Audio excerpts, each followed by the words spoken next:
이제 실적 발표된 기업을 하나 볼 텐데요. KCC입니다. KCC가 이제 1분기 어닝 쇼크를 내면서 금일 주가가 큰 폭 하락을 하고 있기 때문에 일단은 이 어닝 관련 내용을 간단히 좀 분석을 해보고 그 다음에 급락주에 대한 대응 방법까지 한번 간략하게 좀 말씀을 드리겠습니다.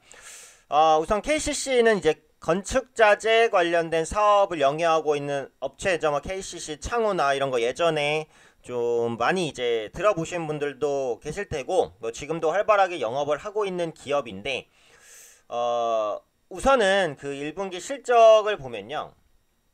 1분기 매출액이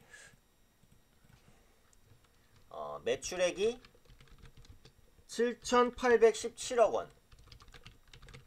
그 다음에 이제 영업이익이 228억 원입니다. 그래서 보시면은 이제 전년 동기 대비해서 매출 같은 경우 한 15% 감소했고요. 영업이익은 거의 60% 가까이 감소했어요. 그러니까 상당히 좀 부진한 실적이었고 컨센서스도 당연히 하회한 그런 어닝 쇼크였다라고 보시면 되겠죠. 그래서 어닝 쇼크는 보통 이제 컨센서스를 한 20% 이상 하회하는 그 결과가 나왔을 때를 보통 이제 실적 충격, 그래서 어닝 쇼크라고 보통 합니다. 그래서 일단은 실적이 부진했었던 주요 요인을 따져보면 일단 주택 부분에 대한 부진이죠. 국내 이제 부동산 시장에 대해서 제가 예전에 조금 말씀을 드렸습니다만 어쨌든 지금 보시면은 수도권 그 집값이 정체되거나 조금 하락했었던 모습이에요. 물론 이제 최근에는 그 서울 지역 부동산 가격이 조금 반등하는 모양새가 있기는 해요. 그런데 지금 정부 정책 자체가 부동산에 대한 거품이나 이런 것들을 확실히 차단하겠다라는 강력한 억제책이란 말이에요. 그리고 여기서 물론 부동산 경기가 계속 안 좋아지면 정부가 좀 부양책을 쓸 수도 있지만 예전에 이제 그 정부가 경기 부양을 부동산으로 하진 않겠다라는 언급도 하기는 했어요. 그러니까 그러다 보니까 주택 경기가 지금 좀 침체가 됐고 앞으로의 전망도 좀 불투명합니다. 그래서 그런 부분들이 실적 악화에 대한 어느 정도의 영향을 미치지 않았나라고 생각을 하고 있고요. 올해 같은 경우 연간 준공 예상 물량이 52만 가구입니다. 그래서 52만 가구가 뭐 말로 들으면 굉장히 뭐 크다라고 볼 수도 있겠지만 실제로 이제 전년 대비해서는 한 17% 정도 하락하는 것이라고 보시면 될 것 같아요. 그러니까 그러다 보니까 신규 분양이 많아져야 건자재 관련된 매출도 같이 늘어나는 부분이 있는데 이제 신규 분양 물량이 조금 부진하다 보니까 건자재 부분에 대한 매출도 조금 부진한 그런 모습들이 있다라는 부분이고 그리고 이제 그 IFRS 회계 기준이 변경된 부분이 있어요. 그러다 보니까 분기 실적에 대한 변동성도 조금 커진 부분, 이런 것들이 KCC에 다소간에 좀 악재로 작용을 했다라고 보시면 되고, 앞으로의 전망도 좋다고 보긴 조금 어렵죠. 그러니까 결국은 주택 준공 물량이 늘어나야 되는데 당분간은 그러기가 좀 어려운 구조입니다. 그러니까 예를 들어서 건자재 업체들도 한샘 같은 경우에는 리모델링 패키지라고 해서 기존에 이제 뭐 가구나 이런 것만 공급하는 게 아니라 리모델링 사업까지 영위를 하고 있어요. 근데 최근에 리모델링 시장은 또 성장을 하고 있거든요. 근데 단순하게 이제 건자재 사업을 영위한다면 어쨌든 신규 분양 물량이 줄어드는 상황에서는 구조적인 성장에 대한 가능성을 생각하기가 좀 어렵습니다. 그래서 그런 관점에서 봤을 때는 2분기도 역시 실적 개선 가능성이 높지는 않아요. 그러다 보니까 앞으로의 전망도 조금 부정적일 수밖에 없다라고 봐야 되고, 기술적으로 봐도 이전 지지라인 한 31만원 선이었어요. 그래서 지지 포인트가 3월달에 4월달에 이제 한 번씩 잡히는데 그 부분을 깨고 내려갔고 대량 거래량이 터졌어요. 그렇죠? 그래서 지금 9시 37분밖에 안 됐는데 이 정도 거래량이니까 거래량은 훨씬 더 많아지겠죠. 그래서 그런 부분들로 봤을 때 보통 이런 차트에서는 주가가 추가 하락할 가능성이 높습니다.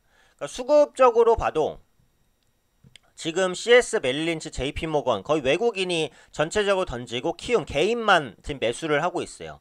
개인이 매수를 하고 있다라기보다는 이제 밑에 걸어놓다 보니까 매도를 할 때 이게 걸려버리는, 그러니까 매수 당하는 그런 모습들이 나타나고 있다는 관점에서 주가 역시 추가 조정 가능성이 있는데, 지금 기술적으로는 밑꼬리를 달잖아요. 이럴 때는 항상 제가 말씀드렸죠. 밑꼬리를 다는 저점을 이탈하지 않는 것이 중요합니다.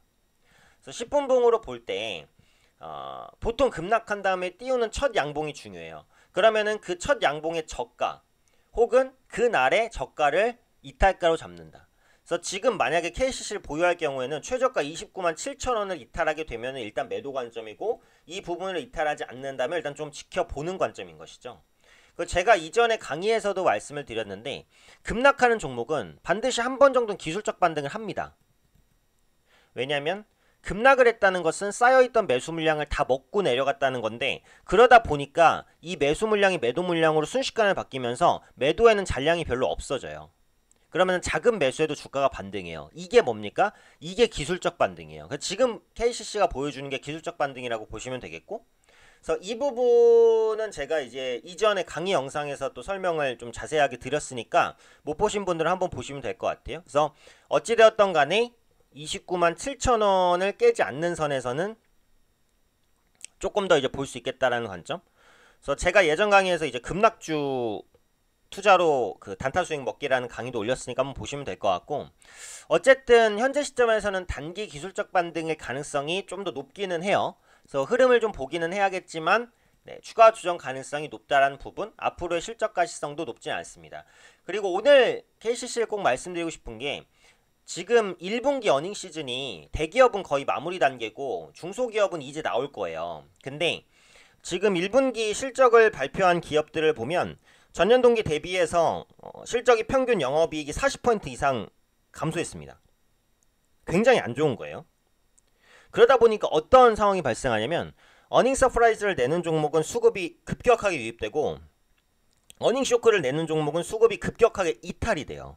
이런 흐름이 아마 코스닥 시장에도 나타날 거란 말이에요. 그러면 뭐죠? 실적 전망이 좋지 않은 종목은 일단 피하시는 게 좋아요. 실적을 확인한 다음에 접근해도 늦지 않습니다. 항상 너무 맨바닥에서 주식을 살 수는 없어요. 반등을 확인하고 혹은 불확실성이 해소되고 조금 비싸게 사더라도 그때 사는 게 안전합니다. 매도도 마찬가지예요. 최고점에 매도를 할 수는 없어요. 고점에서 꺾이는 모습을 확인을 하고 매도하시는 게 정석이거든요. 그러니까 지금 이제 어닝 시즌이 아직은 진행 중이기 때문에 보유하고 있는 종목의 실적이 발표가 안 됐는데 실적 전망이 좋지 않으면 비중을 줄이거나 매도를 하고 지켜보셨다가 실적 확인하고 사더라도 그때 사든지 말든지 결정을 하는 게 낫습니다. 아시겠죠? 그래서 최근은 어닝에 따른 그 수급 이탈 혹은 유입이 굉장히 급변하기 때문에 이런 부분들에 좀 유의하시면서 대응하실 필요는 있겠다. 이렇게 정리해 드리도록 하겠습니다.